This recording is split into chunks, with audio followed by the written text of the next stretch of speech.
Yes, it's that time again. Time to get moving and to get motivated to try some new things. I'm Carol O'Halloran. Welcome to the show. And a very special welcome to any newbies watching today. Our first segment always has valuable information for us and our loved ones over 50. Today we're talking about MHT, or Menopausal Hormone Therapy, otherwise known as HRT. This can help with a variety of symptoms into your 60s and beyond. Any men watching, very helpful to have some info for your loved one. On your feet if you can, even if holding on to something for support for the 5-minute fitness segment. Now, what's your cultural background? Today we meet Cora, who dances traditional Filipino dances and performs with other mature dancers, and with a choreographer who is 90.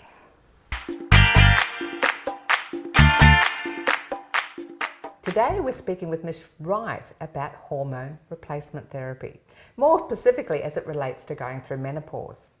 Mish is an educator, writer and speaker in the area of women's health. Welcome to the show, Mish. It's great to be here, Carol. Great to have you back on the show with some more very interesting information about women's health. Yes, I love it. My favourite topic. And today we're talking about hormone replacement therapy, which can be a bit scary for people. And the term is generally used HRT, but we're talking more specifically about menopause. So can you tell us about the new term MHT? There's been a change in the name from HRT, hormone replacement therapy, to menopause hormone therapy. Maybe splitting hairs, but it's about making sure that menopause isn't seen as a illness or some kind of medical condition. So it's just a name that reflects that it's actually a natural part of life. So menopause hormone therapy is what is generally used now. However, most people understand HRT. They are the same thing, Carol. So previously on the show we talked about the symptoms of menopause. So when would someone actually look or consider going on MHT? The reason that women would look at using hormones to help with their menopause transition would be in that perimenopause stage. So that's anywhere up to 10 years before. So the average age of menopause when you're 1 year free of your periods is 52. So for women who are not going through early menopause, generally might find that their menopause symptoms are interrupting their life in maybe their 40s or 50s. But there's still some research saying that even when you're in your 50s, if you're still getting those mid to late 50s, still getting those hormone symptoms, that menopause hormone therapy can really help with that, to lessen extreme effects of menopause. So we're talking about the flushes, the lack of sleep, the lack of energy. Yeah, a whole range of symptoms that can happen through that menopause phase.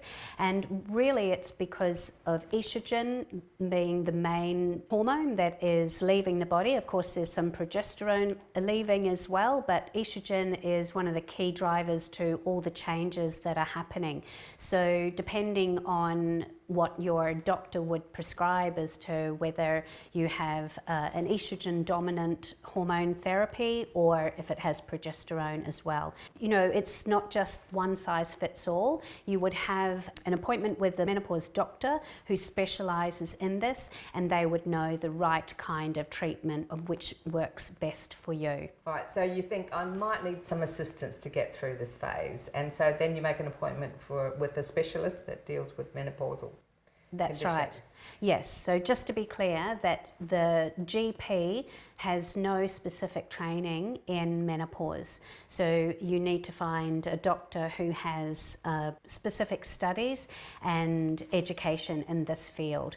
So you can find them by Googling is a good start, or asking other people. So you don't have to get a referral from your GP to go to a specialist?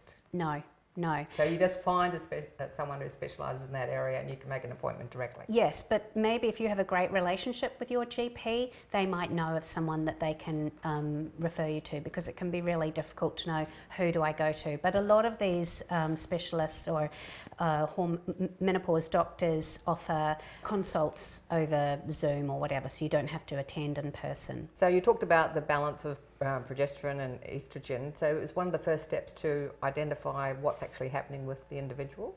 So the first thing that a menopause doctor will do will ask you to fill out a lifestyle questionnaire, because there is no single test that can see if you're in menopause or not. You can probably take a stab by looking at your age, but that doesn't cover women, for example, who go through early menopause, who might be experiencing these symptoms in their early 30s. So I think women need to be the best judge of their own health, and if things aren't what they used to be and things feel troubling, then to seek out someone who can give better diagnosis.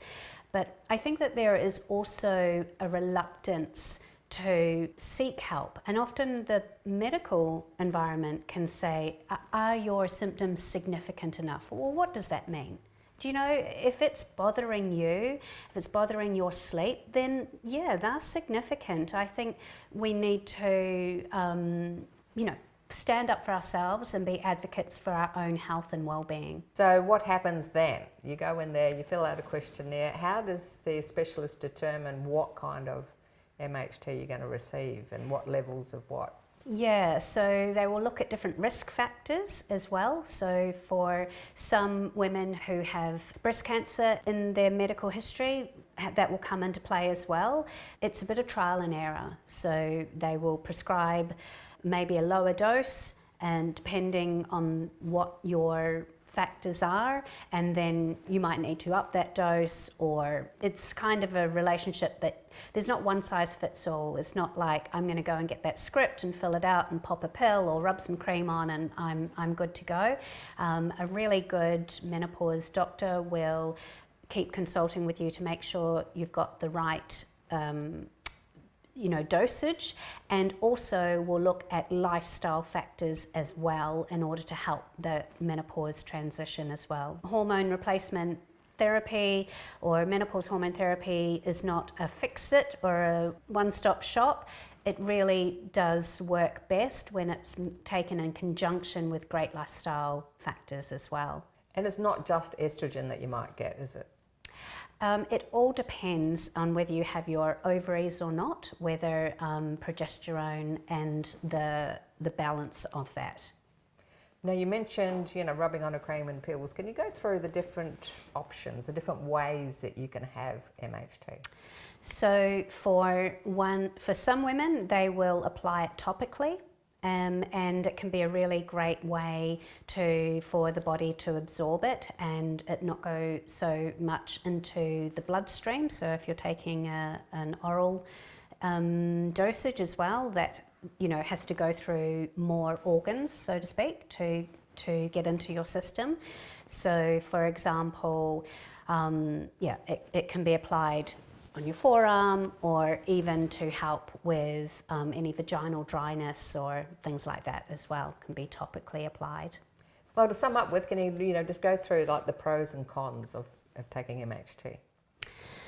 Well, it is an individual's choice and all of their symptoms, but I can tell you that if you have night sweats or it's stopping you from able to sleep well at night, that is such a big foundation block to your health.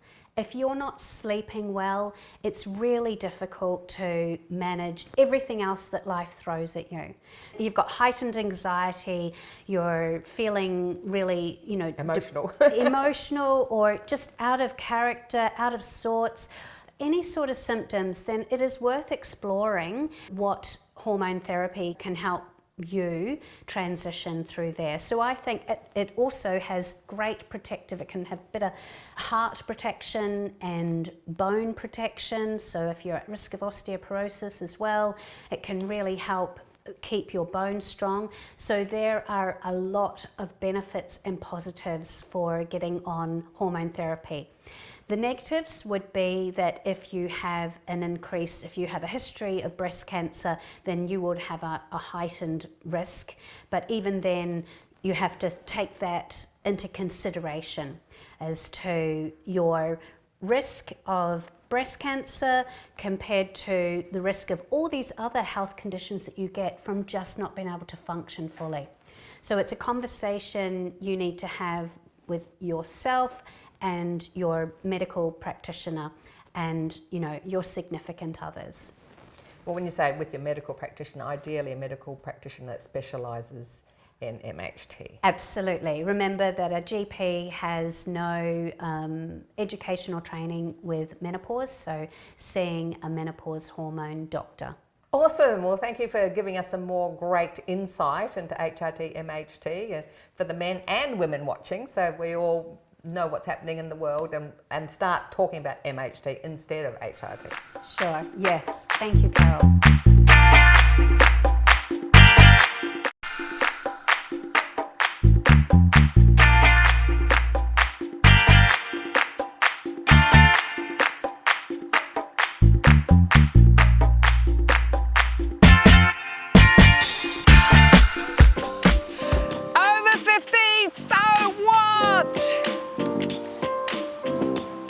We can all move and all have some fun. We're doing a figure 8.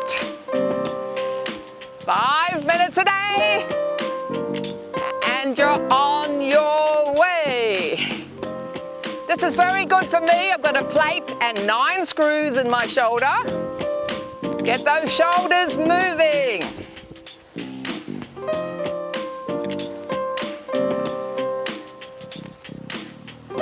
Now we're going to do this with a step touch.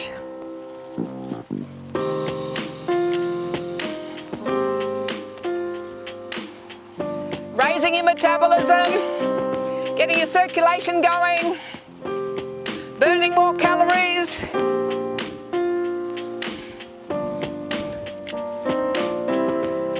Again.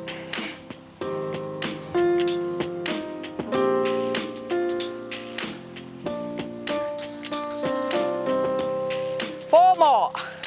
4, 3, 2, 1. Now we go. Heel, heel, heel, heel. And with a click the fingers.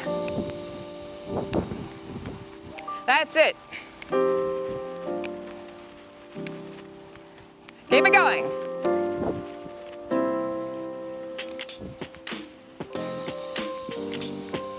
Now we're going to go around on the spot.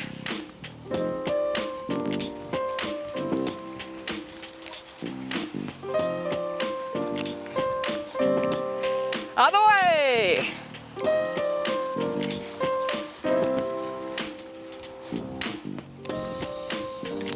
Okay, here's a new move. Side to the middle. Side, so my body's not moving, just my leg. Side, together. Okay, speed it up, speed it up. Side together, side together. See, my body's straight. Now we do a little bounce. That's it.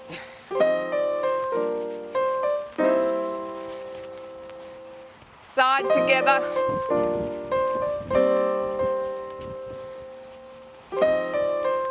Now we're going to move it forwards. Let's go.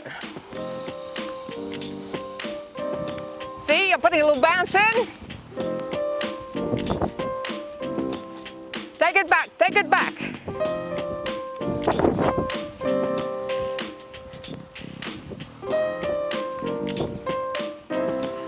And to the front. Oh yeah. And back.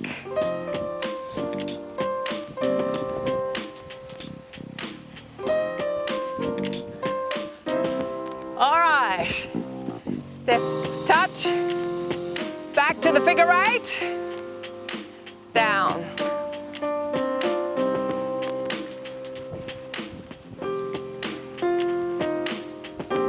Are you doing it with us?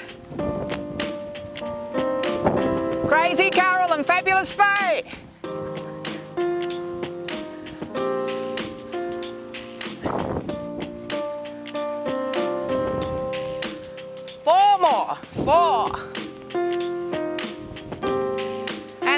the front.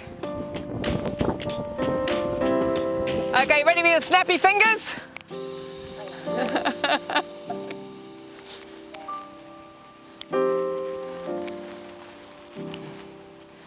Keep it going. Now we go around on the spot.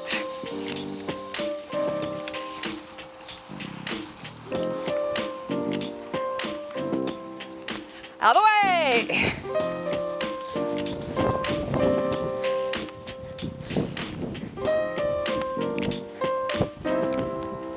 Okay, hold it there. Side, side.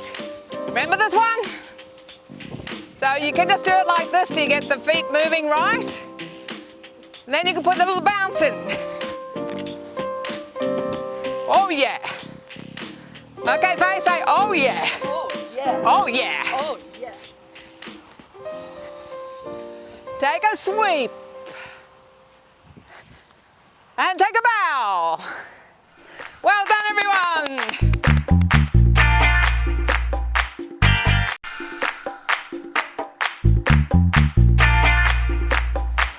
Today we're at Maharlika Lodge in Narrawarren, where they do amazing respite care for the older Filipino community. And this beautiful lady here is Cora. She's dressed in a traditional costume. She's just been doing some dancing. Tell us about your dance group. Our dance group is consisting of ladies from late 60s to up to 90. And your choreographer was how old?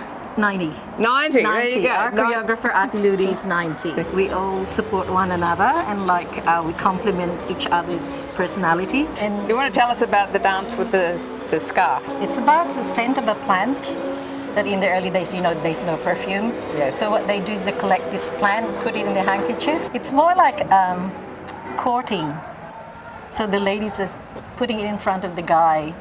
So it's a courting fragrance, dance. The yeah. fragrance to the guy. Yeah. The same with capricciosa. It's also part of courting. So it's about a lady who wants everything, and she's always a snobbish thing, trying to tease the guys, and I'm better than you. So that's what it's all about. So what would you say to someone of Filipino heritage that's sitting at home feeling a bit isolated and about reconnecting with their culture? We encourage them to join. It would help from being isolated and to connect with the Filipinos as well, their own, to practice their own dances, tradition, and food. Most importantly, food. Anyone who's watching this, please join AFCS, the Australian-Filipino Community Services, and once you've joined, never want to leave. Hi Mercedes, it's such a pleasure to meet you, such a bright spark today. Me too. I hear that you're 59 backwards, so you're 95, like who would think? And a half. And a half. Yep. So have you started planning your 100th birthday yet? Oh my God, I have no idea. If God permits, that's a good blessing, more blessings. Yes, absolutely, and to be so healthy at your age. I do not want my daughter to have so much sacrifice taking care of me. If I can do anything, I will do it on my own. I keep myself busy from morning till night. And I have to keep on, socializing, I keep on my exercise, and then I do my household work. I help my daughter. When I do my daily chores, after dinner time, I do everything, clean up the kitchen. I get into my room. That's the time I watch TV. While watching TV, my hands are busy. I have my crochet work. I send them to my daughters in the Philippines. So you're keeping your hands busy, you're keeping physically moving, and the social connections really important. My mind, I have to be function mentally, physically, emotionally, socially, friendly, but above all, spiritually. What would you say to someone who doesn't know about AFCS? A very good association wherein even the elder ones are given the chance to socially enjoy whatever is given us. And that's a very good idea. It is lovely to my meet you. God. Oh my God. Oh, Carol. I am but a fool. Oh my God.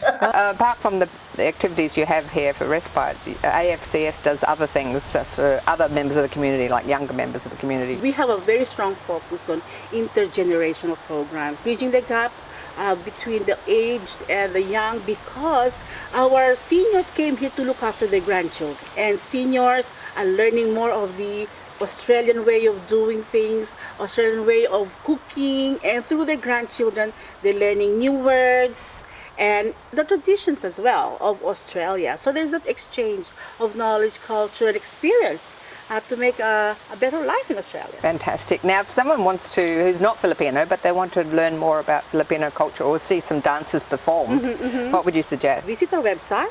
You can also find us in Facebook. You can also call us. Now, I'm sure there's still people out in the community there that have become disconnected from their Filipino roots. If they're sitting at home watching us today, what would you say to someone who's feeling a bit isolated but would like to reconnect with the Filipino community? Join us. Find us. How do you find us? Through Facebook. If you're living in Gippsland, we have the local government there, La Trobe. Local government knows us through Shepparton. We have a Filipino house, and the Shepparton Seniors Club know us.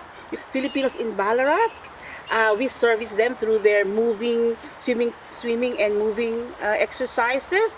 You can connect there. Now, tell us a bit about your personal situation. You're a carer. Now, my husband was diagnosed with cancer. The first diagnosis, they say that he's only got 3 months to live, but he was so positive that it lasted for 6 years. Then, Wow, that's amazing. When my husband passed away, I felt so isolated, and a friend from AFCS said, "Why don't you join the group?" So I started going out, and it brought me up sort of out of the dark place. So they helped me find my way again to being happy and being active. It's not only for my mental well-being, it's also for my physical well-being. If someone is a carer too, you look after some of the carers? We have every Tuesday information session. We have also community lunch. That's where we invite carers in general from the community. The weekend away here at Maharlika Lodge is a unique model because the carer and the care recipient go together. So while the client is having a good time with their qualified staff, the carer receives information, but we also do personal care like manicure, pedicure, hairstyle, cuts, things like that. So we pamper them. And I guess the good thing is they are not far away from the person they're caring for, because that's the big hurdle. They don't want to leave the person they're caring for. And what would you say to someone who's thinking of volunteering to help you? If you want to volunteer, we need you. We need help in the kitchen. We need help in information session. Usually we distribute flyers through letterboxes. We also need volunteers in the internet. Someone who will post photos, put together our newsletter. We also need people who can do wellness calls. Some people are just at home. They don't want to go out. They don't want to be involved, but they're happy to talk over the phone. Mga kababayan, narito po kami sa Maharlika Lodge, ang Australian-Filipino Community Services, para maglingkod sa inyo. Kailangan lang po kayo tumawag sa amin at hanapin kami sa website namin, www.australiaafcs.org.au, at marami po kami ihahandog sa inyo. Kaya wag po kayo malungkot, wag kayo mag-isa. Karamay nyo kami. Salamat po. We've looked at Scottish dancing, square dancing, rockabilly, and today, Filipino dancing. Keep your cultural heritage alive by checking out the groups in your area. For information on the Australian-Filipino Community Services, Mish Wright, or any other guest on the show, head over to our website. Connect with your over 50s community through Facebook, YouTube, or Insta. Regulars know that movement is my thing, the secret ingredient for living a fun, quality, long life. Thanks to the newbies for joining us today. We'll see you again soon. I'm Carol O'Halloran. Over 50, so what?